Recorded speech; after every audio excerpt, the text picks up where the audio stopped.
Well, hello, friends. Hello, Zoom Thursday night friends. We're going to talk.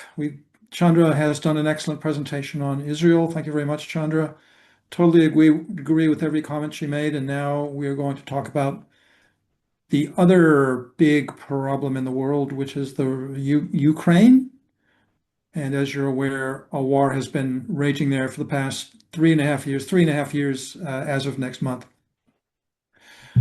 Okay, this map is from the BBC, British Broadcasting Corporation, and it shows the current status of the eastern oblasts, they're called. We could call them states or provinces, whatever, which are under Russian control. And as of this moment, Russia controls about 20% of Ukraine. And I don't know about you or anyone else, but I don't think that those territories are ever going to be returned to Ukraine. That's another issue. It's interesting when I looked at on the internet for various maps of the current situation, I often saw maps of like 50%, 60%, 70% of the maps actually did not acknowledge that Russia controls Crimea. They still have Crimea as listed as Ukrainian territory. Now that's completely absurd. Russia annexed Crimea in 2014, as you can see at the bottom of this map, and they've been controlling it since then.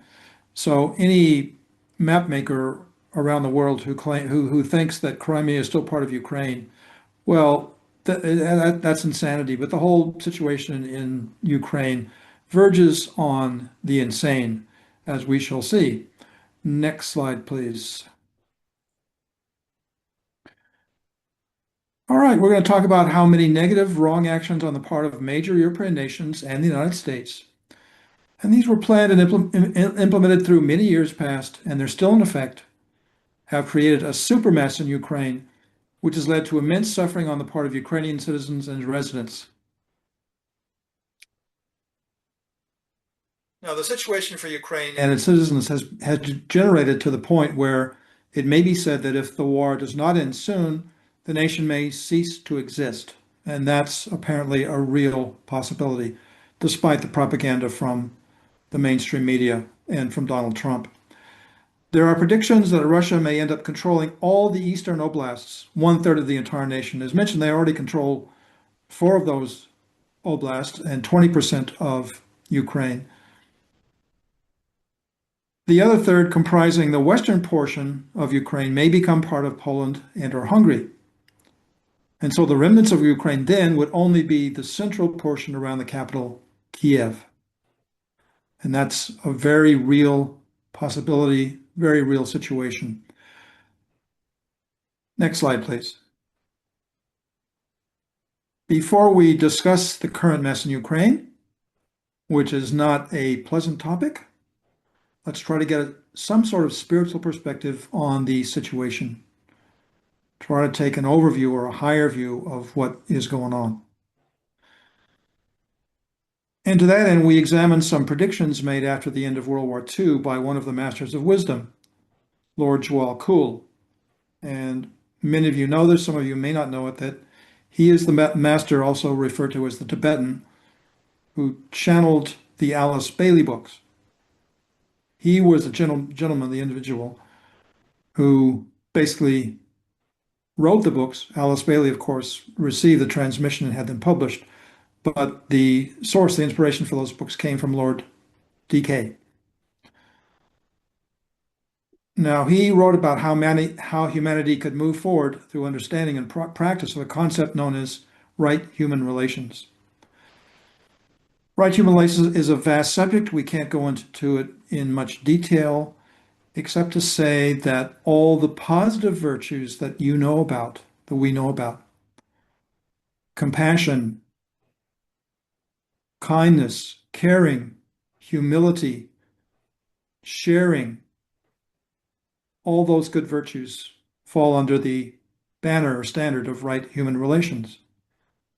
And the theory promulgated by Lord Djwhal Khul is that if enough humans could establish right human relations on a human to human basis, that could eventually spread. And you'd be looking at families involved in right human relations, communities, states, provinces, nations, and eventually the whole world. That was the hope of the hierarchy at the end of World War II. Next slide, please. Okay, this is from an Alice Bailey book titled The Reappearance of the Christ. It was published in 1947 by the Lucis Trust, who published all the Alice Bailey books. And this is from chapter 5, and that the teachings of the Christ should be, not if the Christ, part 1. Quote, the phrase right human relations is one that is today being much discussed. It is being increasingly realized that it is a major human need and the only hope of a peaceful and secure future. Wrong human relations have reached such a stage of difficulty that every phase of human life is in a state of chaotic turmoil. And that was especially true back in 1947. And for those other war years after the end of World War II, 46, 47, 1948, the year I incarnated, and into probably the early 50s. World War II was a terrible, terrible experience, needless to say, and it really had a profound impact on the general human psyche in many ways, which would take us days, weeks, or even months to talk about, so we don't have time to do that. Now, to continue the teachings of the Lord DK in The Reappearance of the Christ, the power of the hierarchical spiritual impact focused through Christ and his working disciples will be so great that the usefulness, the practicality, and the naturalness of right human relations will become so evident that world affairs will rapidly be adjusted and the new era of goodwill and peace on earth will be inaugurated. The new culture and the new civilization will then be possible. Now, that was the prediction back in 1947. Unfortunately, it did not come to pass, generally speaking. Our late teacher, Ananda Tarashan, once gave a lecture in which, or a talk with some of us in the group, and she basically said that after World War II, 1940, or actually 1939, late 1939 to 1945, after World War II, the hierarchy was really hoping that humanity would turn a new leaf, would learn the lessons of that terrible, horrible experience, and move forward into a new era. Now, that did happen to some extent, but not to the extent which they hoped. And then she said, in the years following the end of World War II, the next 2 or 3 years, which would be up until 1947, 48, they realized from observation of human activity that it wasn't going to happen. In other words, humanity had not really learned the lessons. They were not really prepared to change significantly and move forward. Yes, there was peace. Yes, there were some good things happening. But overall, it didn't work out the way the hierarchy had hoped. And as a side, she also said, and this is very, very interesting to me anyway, and I'm sure to some of you, she mentioned that as of now, well, this was back in, I think, around 2000, 2001, whatever, because she passed away in 2002.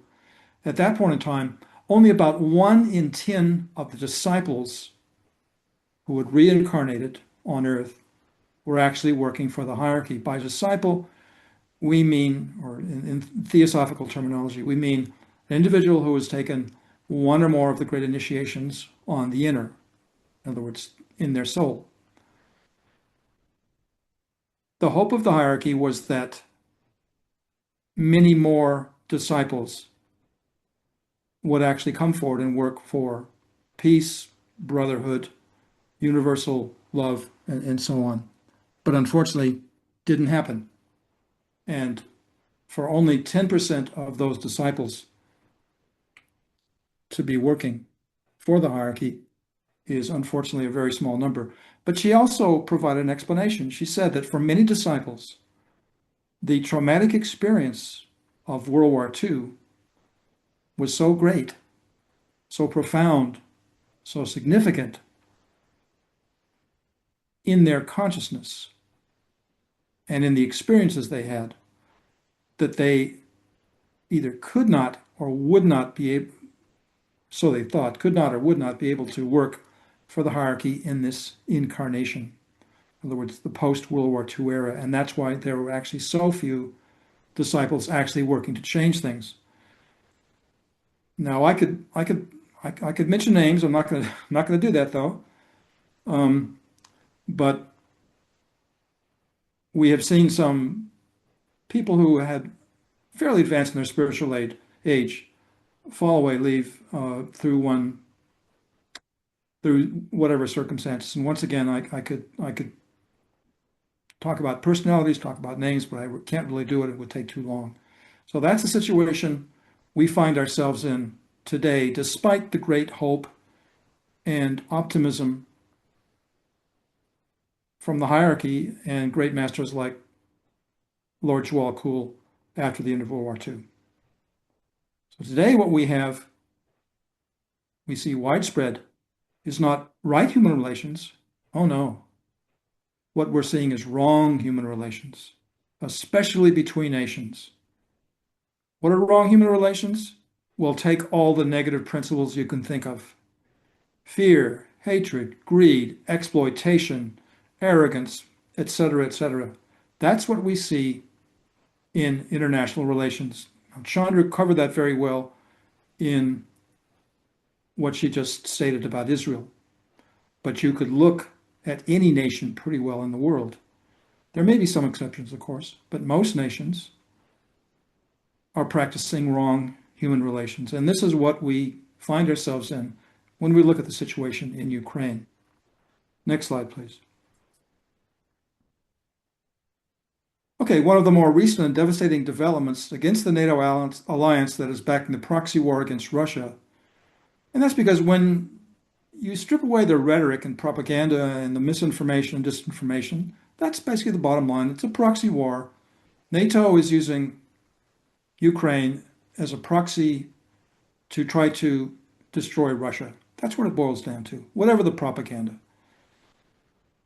You may have heard very interesting developments in late July, apparently, I think it was. I don't know the exact date. Late July this year, two colonels in the British military were captured by Russian military.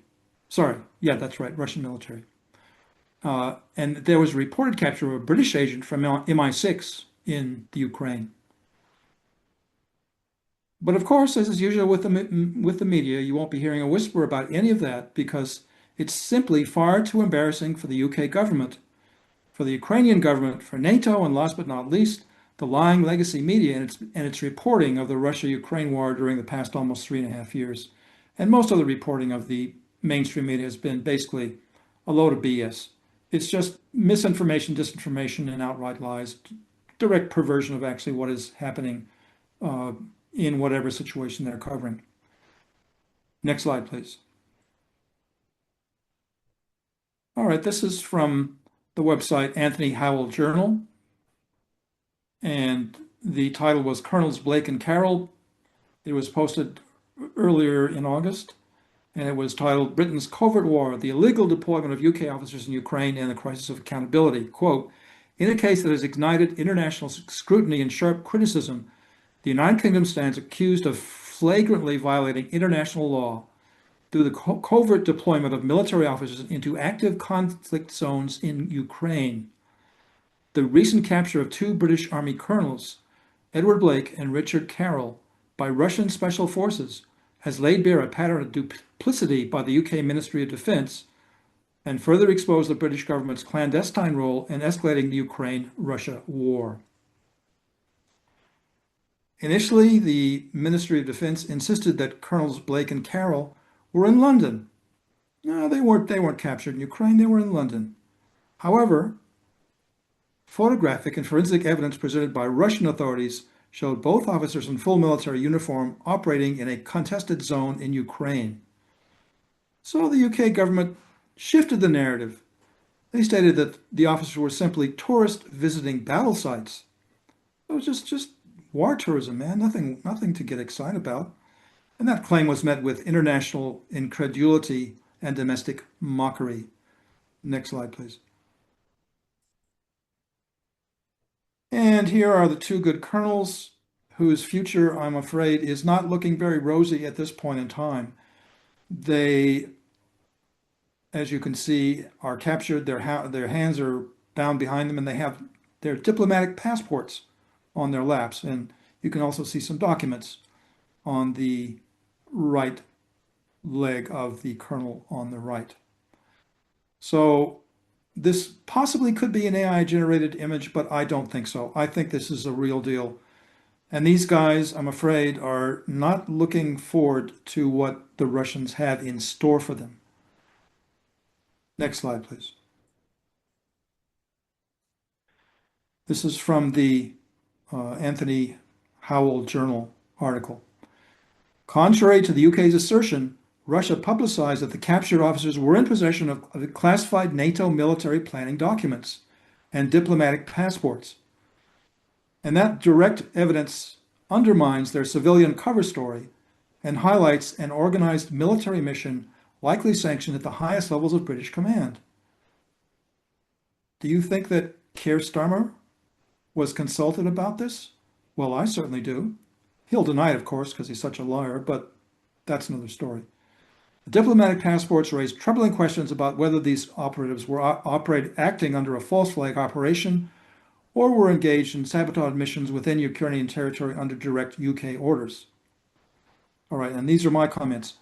This is how the UK government and its Ministry of Defense kept changing the storyline about the capture of the two colonels. First of all, well, they're actually in London, not Ukraine. Okay, that wasn't quite correct. Okay, they're actually in Ukraine, but they're really just tourists visiting the war zone. Okay, well, the Russians didn't accept that, so we acknowledge they were UR/R UK military captured by the Russians, but they should be treated as prisoners of war. And when the Russians didn't respond to that, then the next phase of the denial was, okay, we can resolve the whole thing. Let's just do a swap with Russia. The two colonels were Russians detained in the UK. Well, the Russians have not accepted any of these offers. And my guess, it's only a guess, I have no idea, is that the two colonels in coming weeks or months, who knows, will be put on trial in Russia. And I don't really like their chances of getting out of that with much dignity or grace or whatever. Next slide, please. Once again from the article, compounding the crisis is the revelation that a third British national, believed to be an MI6 officer, was also detained, but Russian sources have withheld personal details. And that's interesting. I would guess they're interrogating this guy, and they want to keep what he's saying or not saying secret for obvious reasons. The opacity surrounding this third detainee suggests a deeper ongoing intelligence operation that the UK government is actively working to suppress from public discourse.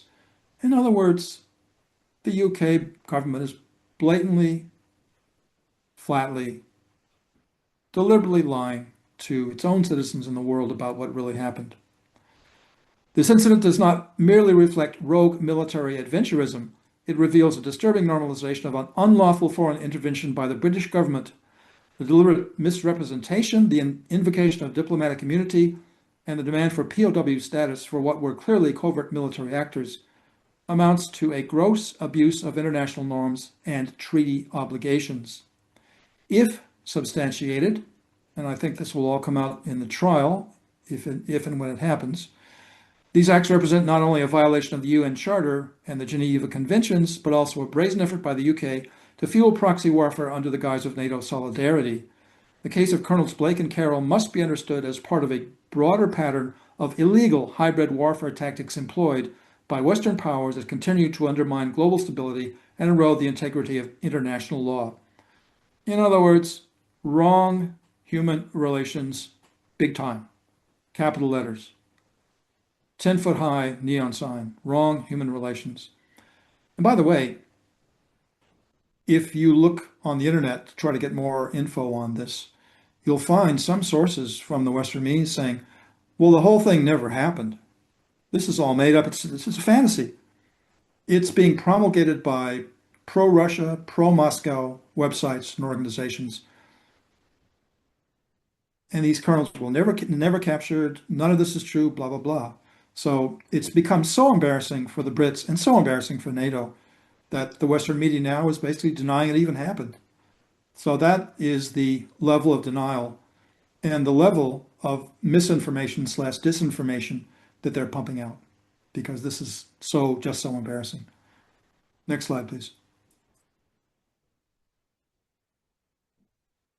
Okay, here's the sinister reality as I see it, and other commentators such as the American retired Colonel Douglas Macgregor. Douglas Macgregor, there are three former US military people who have a lot of videos on the internet, very easy to find, and these people know what they're talking about, in my opinion. They can explain stuff, including the military details, which I don't know about and don't even interest me that much. Their knowledge is voluminous. One is Colonel Douglas Macgregor, the other is Lieutenant Colonel Daniel Davis, and then there's Scott Ritter, who was a former Marine intelligence officer. These three sources, they are really excellent in their comments, and they cut through the garbage, the BS, the disinformation, really, really well. So highly recommend that you tune into some of these videos if you're interested in learning more about what's actually going on in Ukraine. Okay, the sinister reality is that NATO nations have been conducting a proxy war against Russia using Ukraine as the battering ram, but citing Russian aggression as the excuse. And that's the bottom line. Whatever they want to tell us, that's basically what's happening. Now, the objectives. Well, it's the acquisition of Russian territory and its considerable mineral wealth, a lot of minerals, a lot of gas. The overthrow of President Vladimir Putin, because he's a Russian patriot. He's been there a long time, 25 years, so he knows how to deal with any leader in the West. The ultimate destruction of Russia as a nation and its dismemberment into smaller states with public governments controlled by Western interests. And this, again, is wrong human relations in 100 feet high neon signs. This is all being directed by various predatory elitist and globalist control groups, such as the World Economic Forum, based in London, Paris, Geneva, and other European capitals, with the support of New York and Washington, of course. The recent capture of the two UK colonels, the reported capture of an MI6 agent, and the continuously changing storyline of the UK government is a sad example of how badly NATO nations have misled the public and lied through their teeth about the reality of the situation in Ukraine. And I should mention that I could have gone into a lot more of the history since the year 2000 of Ukraine, and mention a lot more details, but I thought that would be an overload. It would take too long. My knowledge of Ukraine basically starts at around the late 1920s, early 1930s, when Joseph Stalin, who was the head of the USSR at that point in time, basically forced a regime of starvation on Ukrainians, and I think over 1 million Ukrainians died. So it's no surprise that the Ukrainians basically hate Russia. I mean, that's understandable, given what Stalin did. But things are very different now. And now we have, in my opinion, NATO trying to basically destroy Russia, but not using their own personnel or ground troops. They're using the Ukrainians, and that really is horrible exploitation, totally horrible manipulation, exploitation of a nation, a proud nation, from what I understand, and a nation that has valiantly fought against the Russian attack, but is now losing badly.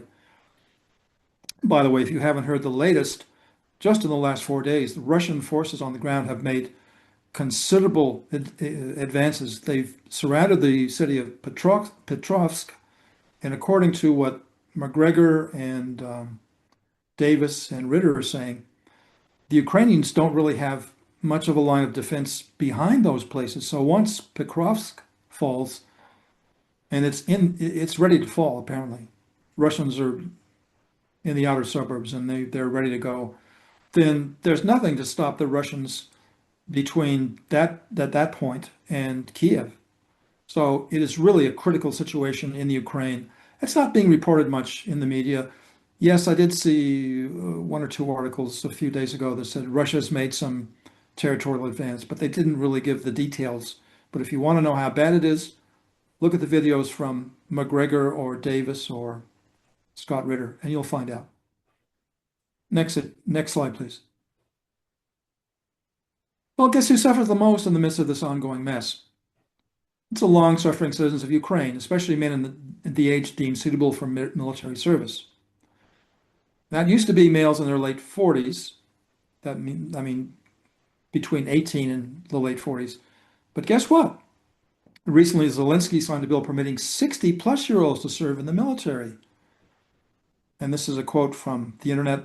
On 29 July, the President Zelensky signed a law that allows Ukrainian citizens aged 60 and older to serve in the military under contract. The law stipulates that during martial law, citizens aged 60 and above may be accepted for military service under contract with the written consent of a unit commander, provided they are deemed fit by a military medical commission. So, okay, when you're letting 60-plus-year-olds enter the military, you know the situation is getting pretty darn desperate. Next slide, please. That's not all, and you may not have heard this, just a few days ago, the Ukraine government instituted a program of military training for persons as young as 14. And this is from a website called MENAFN. Quote, Ukraine is preparing to roll out a nationwide military training initiative for teenagers as young as 14, a top official from the Defense Ministry announced on Monday. The move comes amid ongoing challenges with conscription and growing public pushback against mandatory military service. Okay, well, they're letting 60 and 60-plus-year-old men into the army, and now they're reaching into the other direction to let 14-year-olds and other teenagers into the military. That's a sign of desperation. Once again, if you listen to what McGregor or Davis or Ritter is saying, and some other commentators too, Ukraine is simply running out of troops to man their defensive positions. That's the reality. That's the reality of it. But one has to wonder, though, if the government has informed the citizens that to date, an estimated total of 1.8 million Ukrainian military deaths have occurred in the war. That figure is broadcast by Colonel Douglas McGregor. Of course, no mention of that in the mainstream media. Now, you may be asking the question, how many casualties, how many deaths have the Russians sustained? Well, the best reliable figure is somewhere between 120,000 to 130,000. And that's a lot of men. That's a lot of lives. But it pales in comparison to the 1.8 million Ukrainians who have died. So what we're seeing is the Ukrainian military has become a meat grinder. People who enter that organization, and most people who enter the military in your country, are motivated by patriotism and a desire to serve their country, and that's all good. But they're being terribly exploited by NATO. And basically what we have is a meat grinder. I can't sugarcoat that reality or put it in any different way. Okay, next slide, please. All right, comments from ZetaTalk. The claim is that in December 2021, and that was a few months before the Russian invasion of February 2022, Russian intelligence came into possession of a Ukrainian military document which planned a military incursion into the eastern oblasts. And here is a photograph of the document. It's in Ukrainian, of course, I can't read it, but it's signed, as you can see, many signatures all around the place. And ZetaTalk over the past two and a half years has presented this document many times, but not once have I heard anything, have I heard it mentioned in any of the mainstream media, not once. Because if this document is real, it basically indicates that Putin and the Russians were merely operating to defend Russian lives and Russian-speaking lives in the eastern oblasts of Ukraine. And that's the reality as I see it. Of course, you won't be hearing that in the mainstream media. Next slide, please. The objective of the Ukrainian military incursion was to control the mostly speaking population in those oblasts. Such control has rather sinister overtones, according to Zetatalk. And now we enter President Trump into the fray. And this is from a recent comment from Zetatalk in July 2025. Quote, frustrated by the struggle to get both Kiev and Moscow to agree to a ceasefire, President Trump is forcing the end of the conflict. Ukraine is rightfully Russian territory, and a referendum run by Russia shows the people there considers themselves Russian. That's at least the eastern part, the eastern oblasts, not necessarily the central part around Kiev. Russia was asked to intervene in Ukraine as Russian-speaking citizens were being systematically murdered. And of course, that's not been ever reported in the mainstream media here. In the resulting battle, Russia has regained this territory, but Zelensky does not want the gravy train to stop and continues to demand money and weapons from the US, unquote. And this is, the quote continues, thus President Trump has chosen sides to end the conflict. At the start of the conflict, Medvedev, who was former president of Russia, he was also prime minister of Russia, now he's number 2 in the Security Council there, I believe. Medvedev predicted that all but Kiev would return to Russia, and this prediction is systematically proving true. President Trump is under pressure to resolve all war zones on the planet soon, and this is the kicker because the Nibiru admission cannot wait. And here's the overarching or major event in the background, which has been hidden, of course, from the masses. Nibiru is here. It's affecting the planet very significantly, and we're on our way to a major pole shift.